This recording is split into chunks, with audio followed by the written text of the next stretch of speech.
여러분 안녕하세요. 오늘 해설 시간에는 정말 흥미로운 자료를 하나 파헤쳐볼까 합니다. 대한민국의 미래, 이민 정책을 다룬 아주 독특한 시각의 자료인데요. 이게 단순히 법을 어떻게 바꾸자 같은 평범한 행정 이야기가 아닙니다. 국가의 정체성, 새로운 세계 질서, 심지어 우주적인 영적 기준까지 넘나드는 진짜 거대한 세계관을 담고 있거든요. 아주 흥미진진한 여정이 될 테니 귀 쫑긋 세우고 따라와 주시죠. 자, 본격적으로 시작해 볼까요? 화자는 아주 지극히 현실적인 데이터에서부터 이야기를 시작합니다. 다들 아시겠지만 현재 한국의 저출산 문제 심각하잖아요. 그 빈자리를 채우고 있는 외국인 인구가 이미 엄청난 규모입니다. 합법 체류자가 무려 265만 명, 그리고 불법 체류자가 39만 명에 달합니다. 앞으로 이 숫자는 폭발적으로 늘어날 수밖에 없겠죠. 우리는 지금 피할 수 없는 현실을 마주하고 있는 겁니다. 그래서 오늘 우리는 방금 보신 그 단단한 통계에서 출발해서요. 이민의 현실, 경쟁하는 지방, 3단계 시민권, 홍익인간 철학, 글로벌 위기 대비, 그리고 마침내 대한민국의 지평 확장이라는 아주 심오하고 거대한 프레임워크로 나아갈 겁니다. 화자가 제시하는 이 엄청난 비전에 열린 마음으로 한번 빠져들어 보시죠. 자, 그럼 첫 번째 주제, 이민의 현실에 대해 짚어보겠습니다. 원문 자료의 시각이 참 날카로운데요. 한국이 아직 국가 차원의 뚜렷한 이민 철학을 갖추지 못했다고 딱 꼬집어 말합니다. 그냥 애들이 안 태어나니까 당장 공장에 일할 사람이 부족하니까 외국인을 받자는 식이라는 거죠. 게다가 한국 특유의 문화 있잖아요. 몇 년 같이 살았으니까 불법 체류자라도 그냥 정으로 품어주자는 안일한 태도가 만연해 있다는 겁니다. 공식적이고 확고한 기준 없이 이런 식으로만 접근하면 곧 거대한 한계에 부딪힐 거라고 경고하고 있습니다. 이어서 두 번째 파트, 세계를 아주 거시적인 시각으로 바라봅니다. 바로 경쟁하는 지방으로서의 세계입니다. 지금 우리가 사는 세상을 한번 떠올려 보세요. 다들 글로벌 시대라고 하나로 연결됐다고 하잖아요? 그런데 화자의 진단은 다릅니다. 실상은 전체를 통제할 중앙본부가 없는 거대한 지방들의 난립이라는 거예요. 각 나라들이 그저 영토 넓히고 돈 벌고 무력으로 상대를 억누르려고 소리 없는 전쟁을 치르고 있다는 아주 냉혹한 현실 인식입니다. 진정한 리더십이 부재한 혼돈의 상태, 그게 바로 지금의 지구촌이라는 거죠. 자, 여기서 정말 흥미로운 세 번째 주제로 넘어갑니다. 바로 3단계 시민권입니다. 이 혼란스러운 지구촌에 본부가 필요하다면 한국이 그 본부가 되기 위해 무엇을 해야 할까요? 화자는 여기서 이른바 3대 7의 법칙이라는 구체적인 해법을 꺼냅니다. 이 프레임워크에서는요, 이민이 누구나 누릴 수 있는 무조건적인 권리가 아닙니다. 철저한 노력에 기반해서 3년 차에 영주권 자격을 얻고 7년 차에 기본 시민권 자격을 얻는 단계를 거쳐야 해요. 그리고 최종 목표는 이 모든 과정을 뛰어넘어 가장 높은 단계인 진정한 국민권에 도달하는 겁니다. 그럼 대체 이 국민권이라는 게 뭘까요?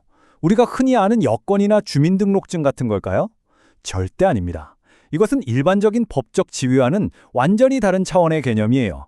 그냥 이 땅에 살면서 혜택만 누리는 게 아니라 인류 전체의 이익을 위해 적극적으로 헌신하고 행동해야만 주어지는 한 차원 더 높은 일종의 영적인 자격을 뜻하는 아주 핵심적인 용어입니다. 그러니까 화자의 관점에서 보면요. 지금 한국에서 태어나서 주민등록증을 가지고 있는 사람들조차도 아직 진정한 국민이 아니라는 거예요. 그저 개인의 안위만 챙기는 일반 주민에 불과하다는 거죠. 이 편안함에서 벗어나서 글로벌 리더로서 아주 높은 영적 기준에 맞춰 행동하는 진정한 국민으로 거듭나야 한다는 것이 이 원문의 강력한 메시지입니다. 자연스럽게 네 번째 섹션으로 이어지네요. 바로 홍익인간 철학과 하늘의 평가 기준입니다. 앞서 말한 그 진정한 국민권을 얻기 위한 절대적인 필수 요건이 바로 이겁니다. 여러분도 너무 잘 아시는 단어죠? 홍익인간. 널리 세상을 이롭게 한다는 이 고대의 철학을 그냥 책에 나오는 옛날 이야기가 아니라 현대의 글로벌 리더십으로 직접 실천하는 것. 그것이 바로 화자가 주장하는 진정한 대한민국 국민의 자격 요건입니다. 자, 그런데 이 대목에서 스케일이 갑자기 우주적으로 확 커집니다. 화자의 주장에 따르면 우리가 일생 동안 이 홍익인간 이념에 30%, 70%, 100% 중 얼마나 노력을 쏟았는지를 무려 하늘이 직접 평가한다고 해요. 그리고 그 노력의 비율에 따라 사신, 중신, 공신이라는 천상계의 계급을 부여받는다는 거죠. 우리가 아는 지상의 직급 같은 건 언제든 강등될 수 있지만 이 신계의 랭크는 절대 되돌릴 수 없는 영구적인 거라고 주장합니다. 원문에 아주 뼈 때리는 질문이 하나 나옵니다. 한번 들어보시죠. 한국에서 태어났다고 한국 사람이라고 천상에서는 그것만으로 인정해주지 않는다. 국민으로서 넌 대체 무엇을 했느냐? 와, 아주 강렬하죠? 단지 핏줄이나 한국에서 태어났다는 사실만으로 주어지는 무조건적인 권리를 완전히 부정하고 오직 인류를 향한 당신의 행동과 의무만을 묻는 화자의 혹독한 시각이 고스란히 담겨 있습니다. 결국 이 모든 주장에 향하는 곳은 명확합니다. 화자가 그리는 청사진은 단순히 한국의 출입국 관리소를 개편하자는 수준이 절대 아니에요. 한국이 새롭게 정립하게 될 이 이민정책과 국민의 기준이 향후 미래 국제사회의 법률적 기준이 되는 것은 물론이고 나아가 영적 세계엔 천상의 법률까지 세우는 영구적인 청사진이 될 거라는 엄청난 스케일의 선언인 셈입니다. 5번째 주제, 글로벌 위기 대비로 넘어가 보겠습니다. 화자가 미래를 내다보며 아주 구체적인 시나리오를 하나 제시하는데요. 이게 상황을 아주 기가 막히게 설명해 줍니다. 만약 미래에 외국의 특정 체제나 시스템이 붕괴되는 대위기가 오면 어떻게 될까요? 화자의 예측에 따르면 최근 5년 안에 한국에 왔다가 좋은 인상을 받았던 수많은 외국인들이 한국을 최우선 피난처로 선택해서 물밀듯이 몰려들 거라는 겁니다. 하지만 문제가 있죠. 지금의 이 손바닥만한 영토로는 그 거대한 인구 해일을 도저히 감당할 수가 없습니다. 자, 그래서 등장하는 마지막 6번째 주제, 바로 대한민국의 지평 확장입니다. 여기서 아주 눈여겨볼 숫자가 하나 등장합니다. 바로 7배.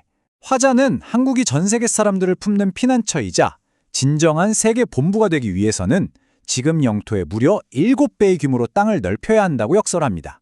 아니, 현대사회에서 남의 땅을 빼앗을 수도 없고 도대체 어떻게 그런 확장이 가능하다는 걸까요? 화자는 그 거대한 영토 확장의 명분을 바로 고대 역사에서 찾습니다. 단순히 남북 통일을 하는 것을 넘어서 과거 고주선 시대 우리 한민족이 누볐던 그 광활한 대륙까지 역사적 경계를 확장해야 한다는 주장이죠. 그리고 그 옛 영토 곳곳에 흩어져 살고 있는 고려인 등 우리 민족을 모두 하나로 온전히 흡수해야 한다고 말합니다.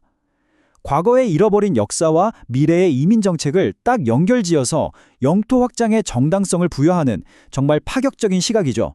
자, 오늘 내용 한번 쭉 정리해 볼까요? 처음에 우리가 다뤘던 단순한 외국인 체류자 데이터에서 시작해서 정말 엄청난 곳까지 도달했습니다. 남북을 통일하고 고조선의 옛 영토를 수복하고 흩어진 민족을 하나로 모아서 궁극적으로는 대한민국이 전 세계의 이민 정책과 영적 패러다임을 주도한다는 이 다단계 비전. 화자는 이렇게 거대한 판을 짜는 것만이 진정한 세계본부로서 한국이 짊어져야 할 숙명이라고 거듭 강조하고 있습니다. 오늘 해설을 마무리하면서 여러분께 이 도발적인 질문을 하나 던지고 싶네요. 한 국가가 가진 철학과 이념이 어떻게 현실의 이민 정책을 뛰어넘어서 물리적인 국경, 영적인 정체성, 그리고 궁극적인 글로벌 운명까지 빚어낼 수 있을까요? 정책과 철학의 경계가 얼마나 무한하게 확장될 수 있는지 엿볼 수 있는 정말 흥미로운 시간이었습니다. 이 지문에 대한 답은 여러분 각자의 상상과 고민에 맡기면서 오늘의 해설은 여기서 마치겠습니다. 함께해 주셔서 감사합니다.